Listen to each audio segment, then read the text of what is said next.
이 세상에 눈에 넣어도 안 아픈 게 자식이라고도 하죠. 누구나 그런 마음은 마찬가지로 생각합니다. 하지만 이런 마음을 안 먹는 부모들도 있다고 하죠. 오늘 제가 여러분들께 소개하고 싶은 사연은 바로 자식에 관련된 이야기인데요.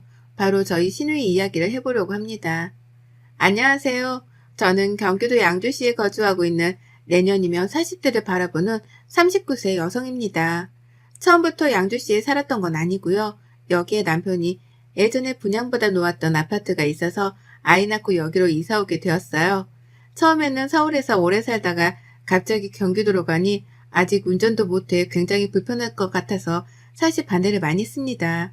근데 그 아파트가 평수도 지금보다 훨씬 크고 교통편 불편한 것 빼고는 더 나을 것 같아서 이사와서 살고 있는데 정말 좋기는 해요. 신도시라 교통편 불편한 것 빼고는 아이 키우기에는 정말 좋더라고요.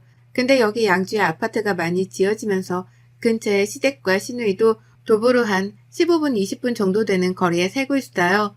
친정은 서울이고요. 제가 워낙 내성적인 성격이라 같은 동네에 살아도 사실 자주 가지는 않습니다.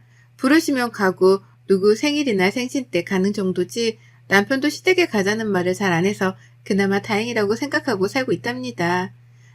남편한테는 15살 정도 어린 여동생이 하나 있는데요. 바로 신우입니다. 남편과 저도 한 5년 정도 연애하다가 결혼한 케이스라 여동생이 있는 건 알았지만 나이 차이가 많이 나던지라 교류가 많이 없다고 하더라고요. 그리고 저희가 결혼하고 나서 우리가 허니문 베이비로 아이가 생기고 지금 초등학생 3학년이랍니다. 첫 손주라 친가 외가에서 사랑을 듬뿍 받고 자란 아이랍니다. 그렇게 제 결혼 생활은 무탈이 아주 평범하게 살고 있다고 생각했습니다. 저는 집에서 일하는 프리랜서라 아이를 보는 데 있어 조금 더 자유로운 편이고 남편의 회사도 워라밸이 있는 곳이라 주말에는 꼭 쉬고 야근은 2달에 한 번 할까 말까 정도인데요. 그래서 남편도 육아 참여도가 굉장히 높은 편입니다.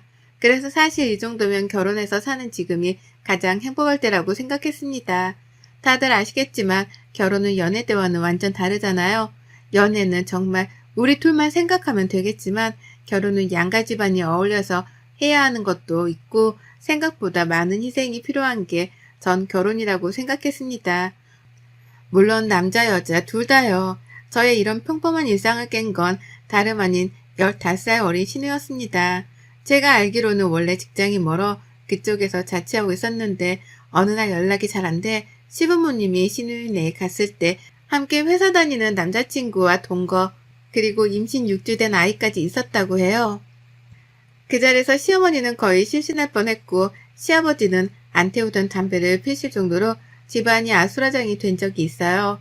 시댁에서는 남자 쪽이 별 볼 일 없다고 아이를 포기하라고 했지만 신우는 싫다고 강력하게 바라는 바람에 결국에는 둘이 결혼하게 되었습니다. 신우이 매제 둘 다 동갑이고 또 그 매제는 신우이보다 일한 지도 더 얼마 안 돼서 둘 다 월급도 굉장히 작았던 편이라 시댁 근처에 작은 평수 전셋집을 얻어주고 매제는 시아버지 친구분의 회사에 들어가서 일을 하기로 했다고 했습니다. 거기까지는 솔직히 아직 둘 다 어리니까 그럴 수 있다고 생각했는데요. 저는 놀라기는 했지만 나이는 어리지만 둘 다 성인이고 충분히 아이를 만든 일을 했으면 책임지는 게 맞다고 생각해서 결혼하는 게 당연하다고 생각했습니다. 그래서 신우이 출산할 때 아이용품 사는데 보태라고 현금이랑 정말 좋은 유모차도 선물해주고요. 조카 100일 때도 현금이랑 전동차까지 선물했습니다.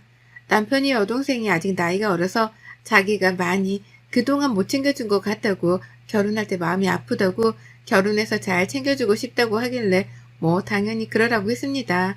저도 그렇게 주는 게 마음이 더 편하다고 생각하기도 했고요. 그런데 어느 날부터인가 신우이가 밖으로 겉돌기 시작했던 것 같습니다. 시어머니가 가까이 사니 아이를 맡겨두고 하루 종일 집에 들어오지도 않고 PC방에 가 있고 친구들 만나서 외박까지 하고 와서 매제랑 그것 때문에 엄청 싸우고 사내만에 했다고 할 정도였으니까요. 그때마다 시댁에서는 아직 애가 어려서 그런지 이해해달라 자기가 타이르겠다면서 매일같이 100일 된 아이를 봐주시더라고요. 제가 보는 게 아니니까 시어머니가 딸 손주 봐주는 건 뭐 상관없다고 생각했습니다. 근데 신우이가 그 이후에도 계속 삐뚤게 나가는 모습이 보였고 참다 못한 매제가 더 이상 못 살겠다면서 집을 나갔다고 해요. 그래서 네가 진짜 이렇게 애도 안 보고 자꾸만 나가서 거들 거면 찾지 말라고 하고 나갔다는데 신우이는 자기 남편이 나가는데도 알아서 하라고 하고 자기 노는 것만 중요하게 여기더라고요. 물론 아직 나이가 어리니까 놀고 싶은 마음 너무 이해합니다. 왜 이해하지 못하겠어요. 저도 그런 시절이 있었는걸요. 근데 이제는 엄마잖아요. 아직 아이가 많이 어린데 엄마 손길이 필요하잖아요. 100일밖에 안 되었는데. 근데 시어머니가 거의 손주 엄마처럼 하고 계시니 그것도 보기가 좀 그렇더라고요. 남편은 자기도 놀고 싶어 그러니 좀 참으라고 매제한테 말했다는데 매제가 그 말을 듣겠냐고요. 저 같아도 저는 열심히 나가서 가족을 위해서 돈 벌고 집에 들어오면 와이프도 자식도 없고 집은 개판 5분 전이면 솔직히 저라도 집 나가고 싶을 것 같아요. 그 뒤로 신우이는 집에 안 들어온 날이 더 많았고 심지어는 어디서 뭘 하면서 사는지 모를 정도일 때가 더 많았어요.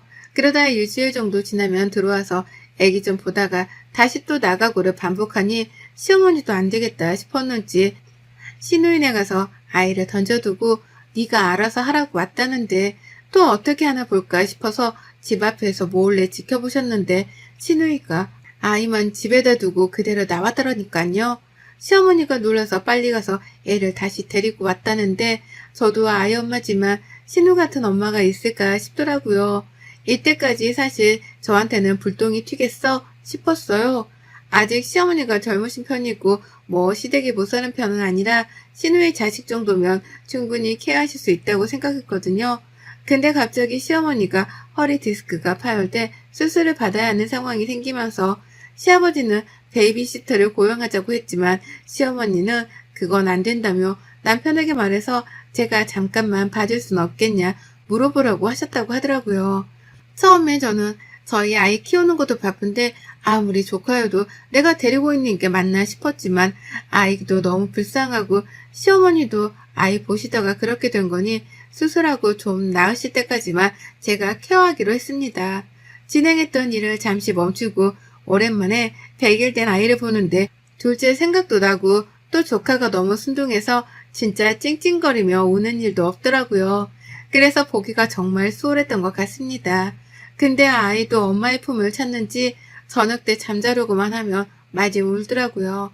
잠투정하다가 잠이 한번 들면 잘 안 깨기는 하는데 자꾸만 져서 물려고 하는 건지 가슴 쪽으로 파고 들어오는데 마음이 짠하더라고요. 제가 정말 남의 일에 관여를 잘 안 하는 편인데 결혼하고 처음으로 아이 사진과 신우에게 장문의 카톡을 보냈어요. 아이가 엄마를 찾는 것 같다. 어린 나이에 결혼해서 아가씨 힘든 거 가족들 전부 다 한다. 그래도 이렇게 집에도 안 들어오고 그러면 가족들도 다 걱정하고 어머님도 지금 허리 디스크 수술을 하셔야 할 정도다. 문자 보면 집으로 들어오라고 정말 마음을 담아서 보냈습니다. 다음날 확인한 것 같던데 답장을 따로 보내지는 않더라고요. 그러고 며칠 뒤에 초인종이 울려 나가보니 신우이더라고요. 내 문자를 보고 좀 정신을 차렸나 싶어서 빨리 들어오라고 했죠. 방금 아이를 낮잠 재워서 방에서 얼굴을 보고 나와서 저보고 아이가 잘 있었냐고 물어보길래 잘 있었다. 정말 순둥한 아이다. 라고 했습니다. 근데 신우의 말이 여기서부터 정말 무책임하다고 느꼈는데요. 저보고 갑자기 그러는 거예요.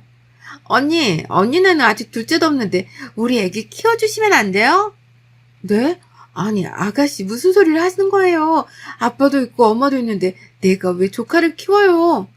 이제 더 이상 걔랑은 안 살 거고 저 새롭게 시작하고 싶어요. 여기서 새롭게 뭐 시작하면 제 나이가 너무 아깝잖아요. 근데 아이가 있으면 어떻게 제가 취업을 하고 다른 사람을 만나서 온전한 가정을 꾸리겠어요. 아가씨, 그래도 그건 아니에요. 요새도 아이 있어도 다 좋은 사람 만날 수 있고 나중에 아가씨가 후회할 건 생각 안 해요? 이 아이가 정말 자기를 낳아준 엄마 아빠가 제가 아니라고 생각해봐요. 어떻겠어요, 마음이. 평생 말 안 하면 되잖아요, 언니가. 그건 하여튼 말이 안 되는 얘기고 그렇게 할 거면 나이 못 보니까 데리고 가요. 아, 알았어요. 엄마 낳는 대로 다시 올게요. 하며 후다닥 나가더라고요. 그 이야기를 듣는데 신우이는 정말 진짜 모성애가 일도 없어 보였다고 해야 할까요? 어떤 거에 또 미쳐서 저러는지는 모르겠지만 자기 자식까지 팽개쳐두고 저러니까 정말 엄마의 자격도 없다는 생각이 들더군요.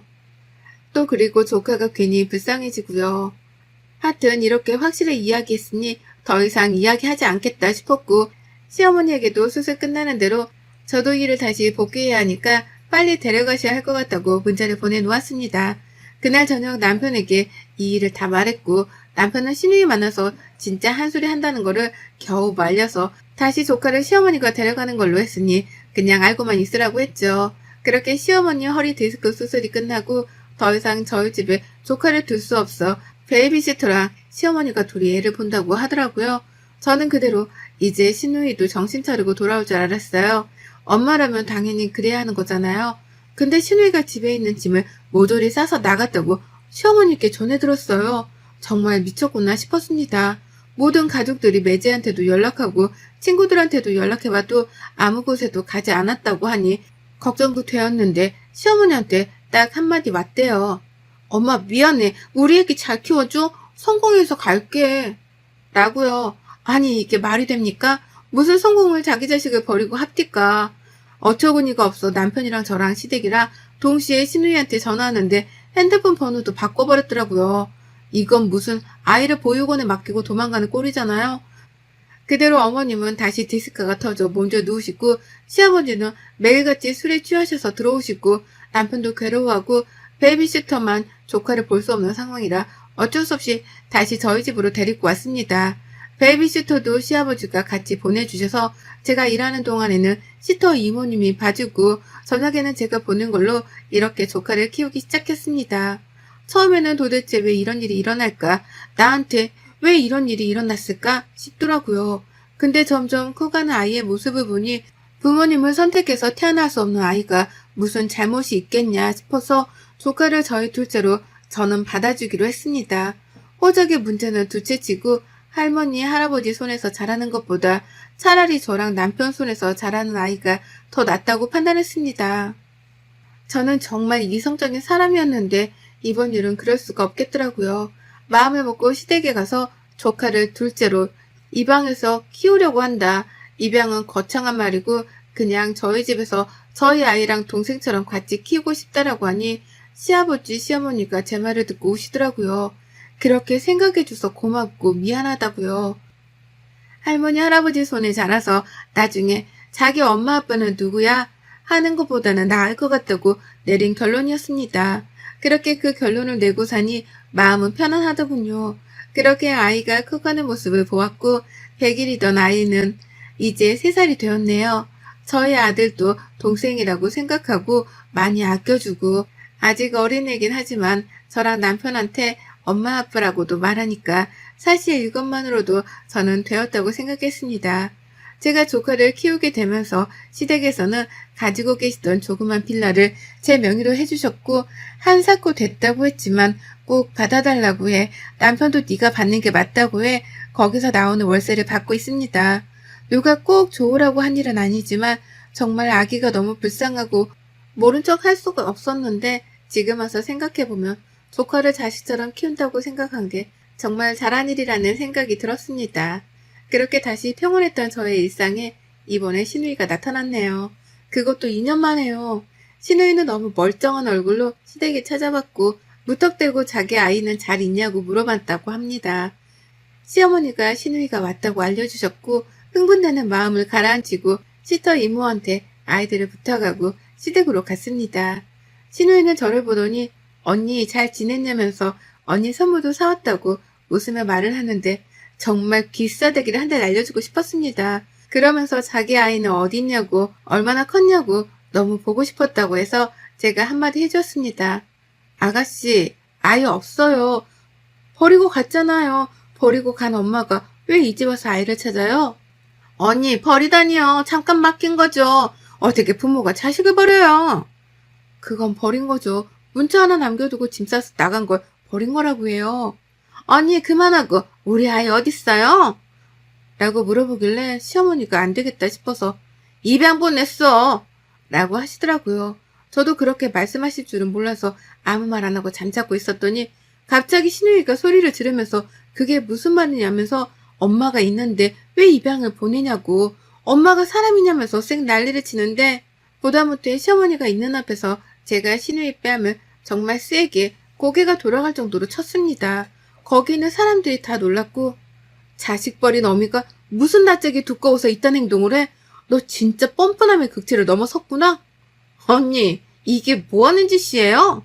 라고 하길래 한 대 더 올리며 뭐? 뭐 하는 짓? 너 그동안 내가 오냐 오냐 하니까 내가 호구 같았지? 네 아이 버리고 가서 지금 뭐 하는 행패야? 버린 게 아니라 잠깐 맡긴 거라고요. 너는 애가 물건이냐? 맡기고 다시 찾아가려고 하게. 여기가 뭐 전당포야? 말 똑바로 해? 그제서야 신우이는 기어가는 목소리로 애가 보고 싶어 찾아왔다고 말했고 저는 애를 볼 자격도 없는 게 2년 만에 나타나서 애 어딨냐고 물어보는 거냐고 너는 평생 애 볼 생각하지 말고 다시 집 나가서 네 인생 살라고 했습니다. 그대로 주저앉아서 울고불고 때를 쓰길래 더 이상 안 될 것 같아 이번에는 변기물을 양동이에 받아서 그대로 신우이한테 뿌렸어요. 그대로 신우이는 소리를 지르면서 뭐 하는 짓이냐고 울길래 너 왜 자꾸 여기 와서 행패야? 너 뭐 깡패야? 왜 난리야 자꾸. 너 나가고 여기 있는 가족들은 생각도 안 해? 근데 뭐 선물을 사와? 얘를 잠깐 맡긴 거야? 여기가 보육원이냐? 언니, 내가 그때는 잠깐 미쳤었나 봐요. 너무 힘들고 걔랑도 사이도 안 좋고 해서 내가 잠시 미쳤었나 봐요. 근데 살다 보니까 아이가 너무 눈에 아른거려서 안 될 것 같아. 다시 온 거예요. 네가 그런 생각이었으면 애초부터 연락을 했어야지. 번호 다 바꾸고 그 생초를 떨고 이제 와서 네 애 어디냐고 행패 부리는 게 지금 맞아? 라고 말을 했고 신우이는 그 뒤로 묵묵부답이라 우선 시어머니가 씻고 나오라고 욕실로 가고 저는 시어머니에게 다시 오겠다고 하고 집으로 왔습니다. 지금까지 키운 아이를 다시 보내야 하는 게 맞는 건지 내가 키우는 게 맞는 건지 도통 모르겠더라고요. 남편도 이 소식을 듣고 부랴부랴 달려왔고 우선 신우이랑 이야기를 해본다고 시댁으로 가더라고요. 이야기를 하고 남편이 아이는 한번 보여주자고 하길래 누가 키우던 아이가 잘 자란 거는 보여주자고 네가 얼마나 잘 키웠는지 보여주자고 하길래 그 다음날 아이를 데리고 시댁으로 갔습니다. 그렇게 누워만 있던 아이가 이제는 걸어다니면서 웃는 모습을 보니 신우이는 아이를 더 이상 보지 못하고 방에 들어가서 울기만 하더라고요. 그렇게 그날이 가고 그 다음날 신우이가 따로 만나고 싶다고 찾아왔습니다. 나간 자리에서 신우이는 저에게 펑펑 울며 정말 미안하다고 용서해달라고 빌었습니다. 자기가 정말 미쳤었다며 그러면 안 됐었지만 그때는 아이가 너무 믿고 내 인생을 망가뜨린 것 같았는데 살면서 그게 아니었다며 늘 마음속에 아이가 태어난 사진 한 장을 품에 안고 살았다고요. 그래서 제가 어떻게 하고 싶냐고 물어보니 아이를 자기가 키우고 싶지만 이렇게 잘 커준 아이를 보니 자기가 그만큼 잘 키울 수 없을 것 같아 그냥 다시 있던 대로 가겠다고 말하더라고요. 그렇게 하라고 하고 저는 먼저 나왔습니다. 그 말을 들으면서도 마음이 불편했던 저는 어떻게 하는 게 맞는 건지 도무지 결론이 서지 않았고 그렇게 꼬박 밤을 지새우고 내린 결정은 이거였습니다. 아이를 다시 엄마한테 돌려보내는 일, 딱 이거였습니다. 제가 우리 자식이라고 생각하고 키우자고 마음먹었지만 그래도 아가씨가 친엄마고 이제 준비가 되었다면 당연히 부모한테 가는 게 맞다고 생각했거든요. 그렇게 저는 2년을 내 자식처럼 키운 아이를 다시 신우에게 아이가 좋아하는 장난감, 옷 이런 걸 다 건네주었습니다. 보내면서 한참 울었네요. 신우이는 자기는 자신이 없다고 했지만 그래도 지금까지 못했던 것들을 꼭 해주고 싶다고 말하길래 지켜보겠다고 했어요. 그렇게 저희는 4식구에서 3식구가 되었고 저희 첫째가 가장 슬퍼했어요. 저 다음으로요. 신우이는 지금 아이를 키우면서 시어머니의 도움 없이 키워보겠다고 해 혼자서 아이 어린이집 가 있을 때는 일하고 오후에는 아이와 시간을 보내는 것 같더라고요. 지금은 둘의 시간이 더 필요할 것 같아 저도 신우이한테 연락을 안 했습니다. 아이를 보내고 한 2주 정도 후에 외출했다 돌아왔는데 저희 집 앞에 큰 소프박스가 있어 집에 와서 뜯어보니 신우이의 편지였습니다. 아이가 밤에 언니가 들려주는 자장가를 흥얼거리는 것 같아 많이 울었다고요. 잘 키워줘서 너무 고맙고 마음을 담아서 아이의 사진들과 자기가 손수 만든 그림을 보내왔더라고요. 처음에는 저한테 벌어진 일이 너무나도 감당하기 힘들었지만 그 일이 있는 동안 많이 성숙해졌다는 걸 느끼기도 하네요. 그리고 신우이가 저 때문에 많이 철들었다고 시부모님이 늘 고맙다고 하시니 이걸로 되었다고 생각이 돼서 가족들 모두 잠든 밤 저 혼자 좋아하는 맥주를 마시며 사연을 보내봅니다. 사연을 봐주시는 모든 분들께 감사 인사 전하며 가정의 행복이 늘 있기를 기도하고 기도합니다. 여러분의 생각은 댓글로 남겨주세요. 오늘도 시청해 주셔서 정말 감사합니다.